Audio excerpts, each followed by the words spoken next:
Hi everybody, it is Dani Valent with you for another episode of Dirty Linen. We are rounding our way towards 700 episodes, which is a pretty exciting milestone. That is a lot of conversations with people in all areas of the food world. We've talked to many chefs, restaurateurs, dishwashers, young apprentices, people working in the regions, in the cities, all around the world actually. And yeah, I know that we'll never run out of interesting people to talk to about this incredibly complex, brilliant, heartwarming, challenging, heartbreaking sometimes industry and world of hospitality and restaurants. Really glad to have you along for the ride. At Dirty Linen, we love to talk about things that are top of mind for people that work in the industry, but things that perhaps they are not always comfortable talking about in public. So we're always happy to hear from you if you've got an issue that you think needs raising. In other parts of my life, I am a restaurant critic and food journalist, and I'm busy with that at the moment. So I've been eating some excellent meals in Melbourne where I live and in the regions. Ones that stand out recently include a restaurant called Bao Bao in Mount Eliza, which is about an hour from the city. Now, when I first heard Bao Bao, I thought I was hearing something to do with bao, with dumplings, with something Asian. But actually, as I learned, Bao Bao is Italian for woof woof. And this is an Italian restaurant. Very warm, cozy, as you'd hope at this time of year. It's been a pretty chilly winter so far. But I really loved the energy in the room, the pasta-focused menu, the beautiful fish dishes, lovely wine, and just a really nice experience. So that's one of the restaurants I'll be writing about soon. I also really enjoyed my experience at Wang Wang, which actually it's funny to be talking about Bao Bao and Wang Wang. Wang Wang actually is Chinese. It's barbecue from northern China, and it was really interesting. So one of the owners used to have a dog clipping business, but he saw a gap in the market. Korean barbecue is quite popular, but Chinese barbecue not so much, and he wanted to introduce the barbecue that he'd grown up with. And so, it's a really fun cook your own meat place. But I have to say the dish that probably has stayed with me the most is the soup. So it's a tomatoey soup with little wheat dumplings in it. Very comforting. Traditional to eat that after your barbecue or perhaps to stave off or cure a hangover. But I would eat that soup every single day of winter. In my home kitchen, I'm enjoying making porridge and having it with different types of fruit, yogurt, cinnamon in the mornings. And I've been having lots of fun chats with people on Instagram about their favourite ways of serving porridge. I love winter food. It is a really nice time of year for cooking and eating. Last night I ate some really interesting food at Grey and Grey in Northcote. It was a mushroom dinner. The mushrooms were foraged by mushroom expert Martin Martini, who we've had on the podcast. He is so passionate about mushrooms. I think mushroom people are a little bit crazy in a good way. He sees mushrooms everywhere. Like he'd see them just in a city gutter. He would spot a mushroom for sure. Lots of interesting flavours, sort of intertwined with the Georgian menu at Boris Portnoy's restaurant. So it was a really, really fun meal. Probably the standout dish for me was some locally foraged beefsteak mushrooms that had been cured as though they were Bastoma. So it's using a sort of paprika heavy spice mix that you'd use to air dry beef. And then that was laid in amongst finely sliced raw swordfish and with a citrusy dressing. It was really delicate but also punchy, and these mushrooms were just meaty, spicy and dense and delicious. It was excellent. So about today's chat, we've talked a lot over the course of Dirty Linen's life, about 4 years now. We've talked a lot about delivery platforms and the ways that they can be troubling as part of a restaurant's business. We talked about it a lot during the dreaded COVID lockdown periods where a lot of restaurants were relying on deliveries, and UberEats and other platforms became really essential to getting food to customers. But these platforms, their aim is to integrate themselves into our lives so that when we think about food, rather than perhaps pulling out a saucepan and some food from the fridge or thinking about, walking down the street and going to a restaurant, we just pull out the app and have food delivered to our door. The convenience is compelling, but the ways that these delivery platforms integrate themselves into the restaurant ecosystem can be really, really troubling for restaurants. And our guest today has thought a lot about this. He's on the apps. He feels like he has to be, but the apps are not working for him. He feels like he's spinning the wheels for the apps. His name is Srini Kondaveeti. Srini runs a restaurant called Streets of Hyderabad in Murrumbeena in Melbourne. So it's a southeastern suburb. It's a really lovely little place. He does a lot of southern Indian food, biryani, halim, which is a really delicious goat porridge, really nice thalis. He puts a lot of love into his food. So I'd love you to listen to this chat with Srini, perhaps go and try the restaurant if you get a chance. Consider the impacts of using the app rather than heading out to enjoy a restaurant meal in the setting it was designed for. So here's my chat with Srini.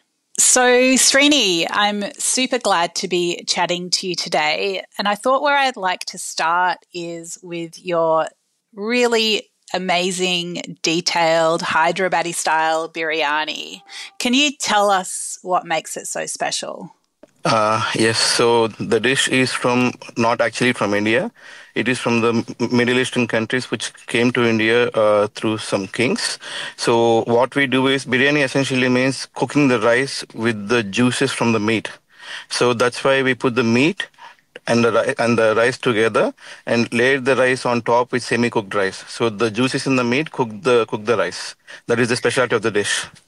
It's really amazing because when you eat it, it's layered. So Yes. You tell me. The layers is all about the spices also. The top layer is very mild, and when you go down, it will be spicy from the bottom. Yeah, I have to say, eating it is a real adventure. I know, yeah. And I think, eating your food at Streets of Hyderabad, I could, sense a lot of care and detail in many of the dishes, but I think it was the biryani that really tuned me into how much heritage and care there is in your food. Tell me also about, the family connections with the chilies and the spices.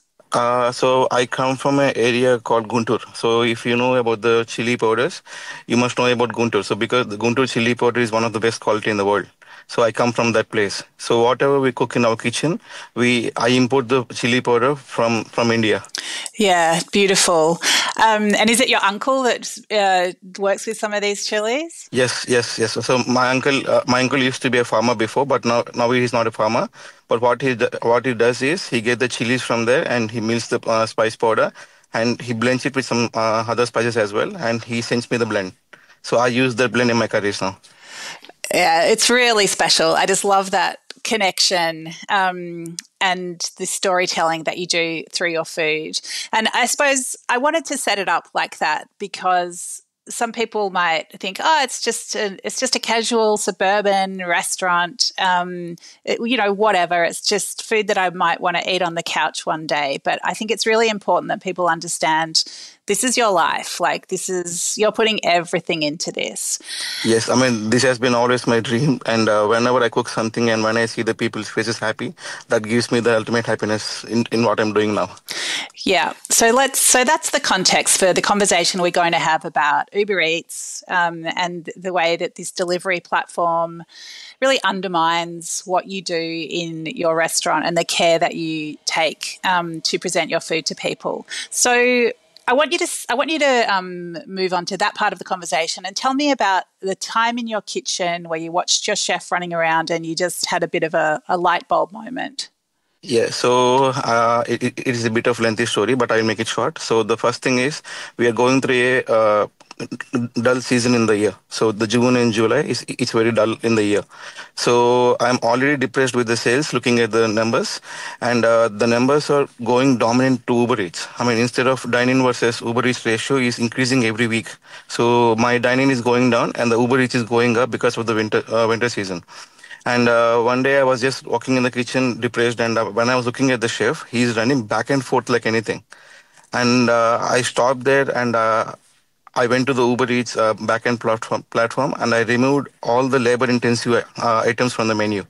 Because when I'm selling the butter chicken on Uber Eats for $21, it's hardly I make $2 out of it. So I thought to make $2, I'm making these people run back and forth and I'm damaging their body parts. That's what I thought.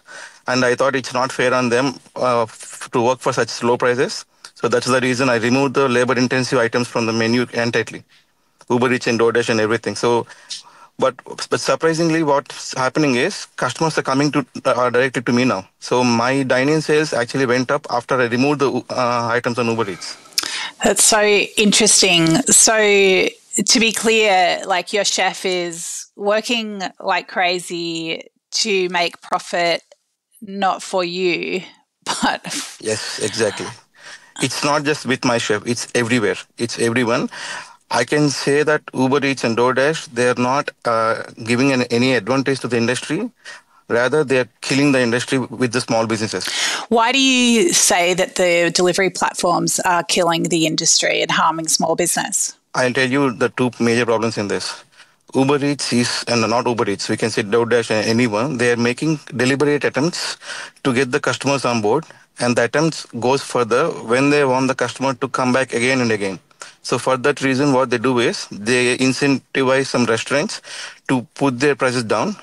For example, my restaurant, even my restaurant on Uber Eats, Uber has funded for a period of 4 weeks or 6 weeks, I guess. They discounted my menu items at their expense. So that means what they want is they want the customers to come onto the platform whenever the customer is hungry. So usually they started saying that we are solving a problem of delivering the food. But now what they're actually trying is they want the customers to open their app when they're hungry, not when they want the delivery. Yeah, actually, you're completely right. I was at an Uber Eats conference in Hong Kong in 2019, and they definitely said that they want people to open the app every time they think about food. Exactly, and that is the mistake because they're taking the entire market into their hands and they're killing the relationship between the restaurants and the customers. For example, I'll tell you a small thing. So when you open a Google page, let's say you open the Google page on streets of Hyderabad. Apart from directions, the next tab is start, the next tab is order. When you click on the order button, the first options they appear are Uber Eats, DoorDash, and Menu Log, not my restaurant ordering tab, because they made me sign an agreement with them that they will be listing their advertisement on my Google page. No restaurant knows about this. Really? So you can just open the streets of Hyderabad on Google. What you would find is when you click on the order tab, you would see Uber Eats, no service free, ready in 20 minutes. DoorDash, no service free, ready in 30 minutes. You see that because they're creating an unnecessary middlemanship and they're coming in between the relation of the customer and the restaurant, and they're standing in between. So they're creating a barrier. So every time you want to order something, they want to go through them. So I just Googled you, and so Uber Eats comes up first, DoorDash comes up second, your website comes up third, then Third, exactly. then it's Open Table, and then it's my Yeah. review of your restaurant from a couple of years Yes. ago. Yes. So So that's what I'm trying to say. So what they're trying to say is they're creating such an illusion that every customer must go through them to talk to any restaurant. You know what I mean? So not just in delivery, even for the pickups also they are doing that. Srini, let's look at it another way. It's cold. My couch is comfortable. I want something delicious to eat. What's the problem? Okay, so let's say the Uber Eats is charging me 33% it together. That is the commission they're taking out of the dollar you're spending. So 30 cents for the commission and 3 cents for the GST. They will not give me an option to pass it on to the customer. So what I want is I want my $15 on the biryani to my pocket. So in order to do that, if I want my $15, I need to mark up the price to $22.5. And the catch here is the customer wouldn't know who is taking that money. So let's say if I'm passing my American Express surcharge to the customer clearly knows the surcharge is 2%. But with the Uber Eats, I can't pass it on to the customer. So the blame is on the restaurant. The blame is not on the Uber Eats. So if the customer knows that when they're spending $100 on the order and the cost of Uber Eats delivery is actually $33, they wouldn't spend that money. They'll come and directly pick it up. But what Uber Eats is doing is they're hiding the thing there and they're putting the restaurants at the front. And Uber Eats spokesperson once said, you can raise the prices on the Uber Eats app, but at the cost of what? You want us to take the blame? So you mentioned earlier that Uber Eats is discounting at their own expense some of your menu items. So one way of looking at that is, oh, great, customers can try my food at a discount. Uber Eats is wearing that cost, and I get to deliver them some delicious food. What's the problem? Don't you think they're killing the relation between me and the customer? They are not coming directly to me. They're coming through the Uber Eats. That's what they're creating. With the discounts at their own expense, they are not doing it for free. They are not doing it for my benefit. They're doing it to lock the customer to the Uber Eats experience. So tell me about what you want, what sort of relationship you want to have with your customers. My customers should come directly to me. That is my first priority, and I want them to dine in because all my menu items are created in such a way. I would believe every chef wants their food to be eaten directly at the restaurant. That is the first point. And the second point is the customers must pay fair money and the restaurants must get paid fair money.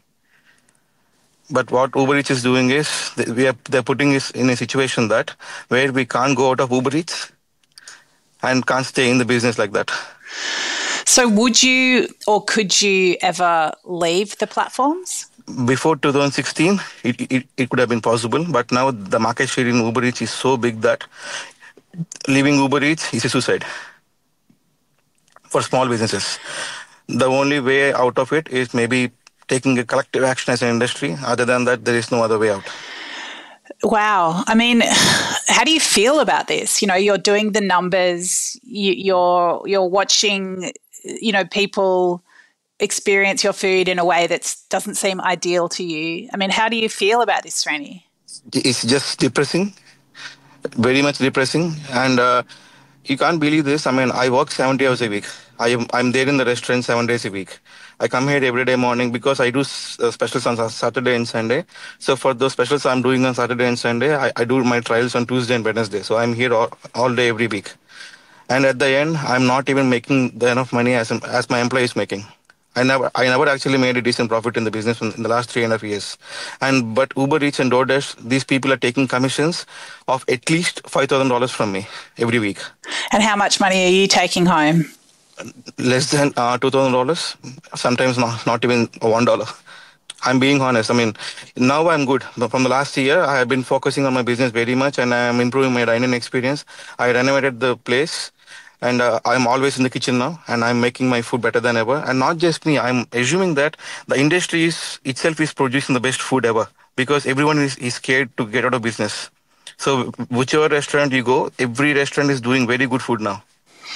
Yeah, well, we're lucky, but I think it's you want people to be paid properly for the effort and the years of experience that they're putting into this food. Yes, and there are two other consequences of this which nobody is talking about. I think I must talk about it. Uber Eats is costing Australians public money. So let's say if you can take the story of Tony Plunkett, who is the owner of On It Burgers. If you know On It Burgers in Richmond, it was very popular in 2016 and 17. The company and him, they went bankrupt because of Uber Eats, and they're owing like $7 million in taxes and everything. And whose money is that?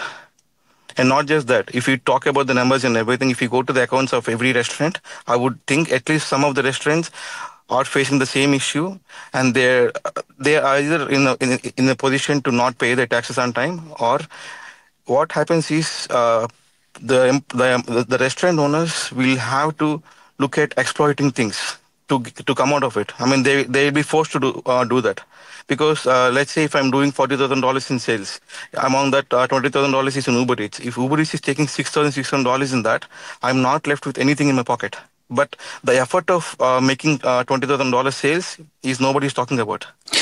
So you're saying that restaurants are not able to be profitable because of the cut that Uber Eats takes? 200%. You can just do your math. I mean, the basic math tells that. Because let's say if Uber Eats, let's say I'm very busy with Uber Eats. I'm grossing like $40,000 on Uber Eats. So in that $40,000, Uber Eats takes 33%. So after the food cost and my GST, so I need to pay the balance 7% as GST. So once I take the food cost of 30% and 7% as GST and 33 commission, so the 70% is gone. In that $40,000, $12,000 is what I get into my pocket as a net thing. So in those $12,000, I need to pay the staff, I need to pay overheads, I need to pay the rent and everything, and then I need to make a profit. So $12,000 is nothing to maintain a restaurant. So even though if you're grossing $40,000 on Uber Eats, you will never be able to make a profit. So we know that restaurants are, more than any other business, they're carrying debts to the ATO. And if I understand you rightly, you're saying that because of these other pressures, restaurateurs may decide that they're not going to pay staff their entitlements, they're not going to put aside money for their BAS, whatever it is. I mean, there is, perhaps other people would say, well, if they can't run a business, maybe they shouldn't be in business. That is the problem in this. I mean, let's say I was speaking to someone else in the same industry. He has a restaurant in Collingwood. I mean, I wouldn't reveal the name, but he was thinking he's doing sales. That is the problem with Uber Eats. The Uber Eats creates the illusion of sales. But I don't think many restaurateurs take their accounts seriously. I do my accounts every week. Every week I take the food costs, and I even calculate my goat biryani portions I'm selling a week. So I cross-compare my food costs every week because I'm here all the day. But not many restaurants do that. If you do the cost reports and if you do the profit and loss statement every week, then you would understand where you're losing the money. So before the people realize where they're losing, they will be accruing so much of debt behind them, so they can't get out of it, they can't stay in it. Yeah, so they're scrambling just to keep the doors open. Exactly. I think many restaurants are doing it. I mean, but nobody is addressing the issue. And not just this, the second issue with the Uber Eats is not paying the drivers correctly and not training the drivers correctly. So tell me about that. Let's say the drivers are coming here and they're taking the food and they're stealing the food. Seriously. And they don't deliver the food. They just say the food is spilled, and it happens to us like at least 10 times a week. 10 times a week at least, I'm saying. And what happens is, this will be very interesting. Let's say if the customer orders $100 and Uber takes $33 in that. So, and the customer reports two of the items are not there in the bag. So the two items cost you $40. What Uber Eats does is, Uber Eats doesn't take the $40 out of the $100. They first take the commission first, and after in the balance $70, they take the $40. So in a $100 order, $30 is what we get paid. And you're sure you put the food in the bag, therefore the only thing... Yes, 200% sure, because we make double sure, because after many examples of this, we will be extra careful to not miss the food in the bag. But there is no proof to that, and sometimes Uber gives the money back, but not every time. And apart from this, the way they are exploiting the system here is literally a joke. Because let's say, as a restaurant, can I call 4 people to stand in front of my restaurant and take a bag whenever I get an order, and I'll only pay them when the order comes in? Nobody would accept that. But that is what UberEats is doing here. UberEats is only paying them when the order is there. But they're staying online, they're staying on the road, they're outside on the work, and they are getting paid sometimes $7 for 30 minutes of work. And nobody talks about that. Even Transport Workers Union is against UberEats from a long time. So UberEats is exploiting every way possible to be in the business. But nobody is talking because I think they have good number of lobbyists doing everything with the government, and nobody is actually strong enough to counter them. So, Srini, what has made you want to speak out now? It has been with me from last 2 years. I have been frustrated, and I don't know whom to speak with. I don't have any connections in the industry. But now, with the winter season in, and when I look at the chef and everything, I just got burst out, and I messaged you. And also, I spoke with at least 10 restaurants by now in the last week itself. Every restaurant is telling me the same story. They can't talk to other people. The biggest advantage to Uber is industry people can't come together.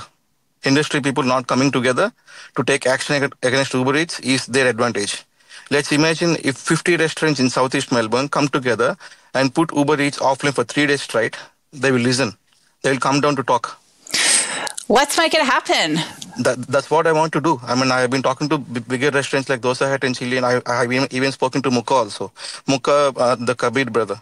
So Kabir bhai was very much happy, and he was telling that I am also not happy with Uber Eats. Let's do it. He is instantly connecting with my idea. So not just him. I mean, every restaurant I'm talking to, they have one or some kind of complaint with Uber Eats, and they're not happy with the business the Uber Eats is giving them. Yeah, let's do some kind of action and block off a street and sit down and eat biryani together. I would love to cook for you then. Srini, you said at the start, that you took some items off your Uber Eats menu because you realised they were more labour intensive. They were the ones that were perhaps getting you into more of a hole. Can you talk about that a bit more? Like, what is your advice for people who feel that they can't afford to be off the platform, but they would rather make it work a little bit better for them?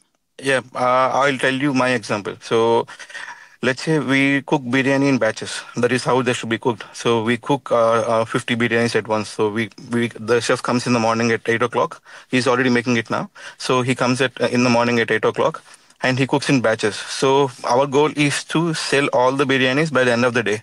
So only I kept them online on Uber Eats just to finish the lot. Apart from that, butter chicken and these kind of dishes, we need to make it on the spot. So those things takes time. So each curry takes at least 10 to 15 minutes on the work. So those kind of dishes will require more labor. And what I did is I reduced my staff hours. So in that way, I'm saving my wages, and I have removed only some items from the menu, so which is not completely diminishing my sales in Uber Eats. It's only reducing it by 40 to 50%. But in those 40 to 50%, I'm also saving on the wages around $1,500. So that's where I'm balancing out. And whoever is coming into the store now, I am able to produce better food for them because I'm not in a rush. So given you've made those changes, have you cracked the code of Uber Eats? Is it just about restaurants working out how to make it work for them rather than to, have them running back and forth in their restaurant like a hamster on a wheel? Yes. So what I think is every restaurant is not brave enough to remove the Uber Eats platform from their restaurants, or maybe remove items from the Uber Eats platform. I was desperate and I just made it. I just took the decision, and I'm glad I made it because once I removed the items from the menu, my sales didn't go down. It only went by 40%, but whatever the Uber Eats is giving me, that extra bit of money, that is unnecessary for me. That's what I realized. So the customers are coming to me directly. Let's say Uber Eats is doing like 100%. My sales are dropped by 50%, but the 50% are coming straight in now. It's so interesting because I think restaurants are understandably scared to lose any sales, especially right now. But I think people don't understand that something that looks like money coming in actually isn't money coming in. Exactly. So, The restauranteurs are mostly looking at the gross numbers, but the gross numbers is not what actually matters. You can make $100,000 a week and still be in losses, but you can still do $10,000 a week and still be in profit. So the restaurateurs are mostly looking at the numbers only. But if they dig down deep and do some changes and be brave enough to counter Uber Eats, what they can do is the customers can actually come inside. And the customers are also friendly. The customers also want their food. And depending on the choices, the customer will definitely walk in only if you stop Uber Eats. That's it. You sure? Like, you sure they just won't go to another restaurant on the platform? No, I mean, as I'm telling you, it's a collective action we must take. Even if the people are going to other restaurants on the platform, that means they can't eat at one restaurant all the time. So maybe this week or next week, they need a change. So they need to come to me anyway. So once they need a change, they get bored of the restaurant on the Uber Eats, they might come to me because my food is better. I mean, not the food is better. My food is different. My presentation is different and my experience is different. So maybe today or tomorrow they can come. But what I'm trying to say is, even if you remove Uber Eats and the sales are dropped by 50%, it's still the same. Instead of grossing $20,000 on Uber Eats, it's easy and better to gross $10,000 on direct ordering. Yeah, it's so interesting. Another aspect, Srini, is the state of the food when it arrives to the customer and the reviews that you may get. Is that an issue as well? No. As per the food safety norms, once the food is on the move, it shouldn't be on the move more than 30 minutes. That's what the food safety norm says. So when the food is getting delivered, it shouldn't be more than 30 minutes. But Uber Eats is certainly taking more than 30 minutes for every order. When I order through Uber Eats also, sometimes I check the timings. They're giving 2 orders and 3 orders to the same driver, and they're taking up to 1 hour to deliver the food. Right. And do they take that onus? Do they take that on? No. I mean, they just deliver it like that, which is not the ideal way to deliver the food. And apart from that, the most complaints we get is the mismatch of orders. Let's say if the driver is taking 2 orders, this order goes to that customer and that order goes to this customer. So, and both the customers come to the restaurant and blame us. Yeah, that's what I'm wondering. Like, who gets the blame for an order that goes wrong or a food that arrives cold? It happened last Friday to me. And I apologized to the customer and I made the food again and I went there to their home to deliver it. At your own cost? At my own cost, yes. Srini, it's really brave of you to speak out, and it really shows how much you care about your business, that you're so that you are so diligent about looking after your customers, even when it's at your own, even when you're losing money doing it. I think. Do you think that? Is there a place for Uber Eats in our world? Like, would it be a better place without the app completely? The convenience is always better, but not when you make it as an addiction. So I'll tell you about. Do you know about the Uber One membership that makes you get a delivery free for $20? No. So okay, if you have a Uber One membership, if you order $20, the delivery is free. So do you think that's viable for Uber Eats? And 70% of my orders today, they are between $20 to $30. So Uber Eats is not selling, not delivering the product for a profit to them either. Many of the orders, they're doing it at loss only to get the customer habituated to the Uber Eats app. Yeah, it sounds similar to a drug dealer. Exactly. And not just that. If I talk in depth, the drivers who are working for the Uber Eats, they don't know how they are ruining their careers. Let's say when I came to Australia in 2016, I used to work only 20 hours in the beginning and I used to make some money. I used to plan that money and I used to save accordingly. But when I talk to the new age Uber Eats drivers now, they got habituated to this free flow of money. So they don't have any financial discipline now. I mean, this is another side impact of the business, but I mean, I don't know if I can talk about it or not. So the people are working 70 hours and 80 hours. They are not getting the super paid. They are not getting the tax paid. At the end, they need to pay their taxes. So they don't have any super when they get old. They are not thinking about it because they are getting the money immediately into their accounts. So this is also one kind of drug to the drivers as well. Yeah, it's like this culture of immediacy and this idea that a flow of money equals income. And building, that you could build a life like that. But Exactly. So when I said Uber One membership is $20 and it's a free delivery, 1 year before my Uber One orders are just only 30%. But now what happened is Commonwealth Bank has a combination offer with Uber One that if you are a Commonwealth customer, you get 6 months of free Uber One membership. Because of that, many of my Indian customers was onto the Uber One membership now, and they're ordering on Uber Eats more than ever because it's $20 and free delivery. So who doesn't want that? But the problem is they don't understand. They are looking at Uber Eats when they are hungry, but they are not looking at their kitchen when they are hungry. So they are stopping cooking and they're getting addicted to the lazy food. That's just really, there's a lot of tendrils. It's an ecosystem. So, it's really interesting the way you've laid it out for us today, Srini. Let's see where this conversation goes. I feel like you're obviously not the only person that's unhappy with the way the apps are impacting your business. I'll be interested to see who else comes forward. If you feel similarly to Srini and if you feel differently, we would love to hear from you and continue this conversation. Please get in touch with us through our socials or through the contact link at the bottom of the show notes. Srini, really grateful to you for talking us through your experiences today. And I can't thank you enough for giving me this platform to talk about this. Yeah, we're grateful to you for speaking. This is Dirty Linen, and I'm Dani Valent. We air the issues that the hospitality industry finds hard to talk about, hearing from different people with unique perspectives. We want to hear from you as well. If you have something that needs to be said about a topic, get in touch so we can include your perspective. Contact us at dirtylinenat deepintheweeds.com.au or hit us up on Insta at Dirty Linen Podcast. We can't wait to hear from you.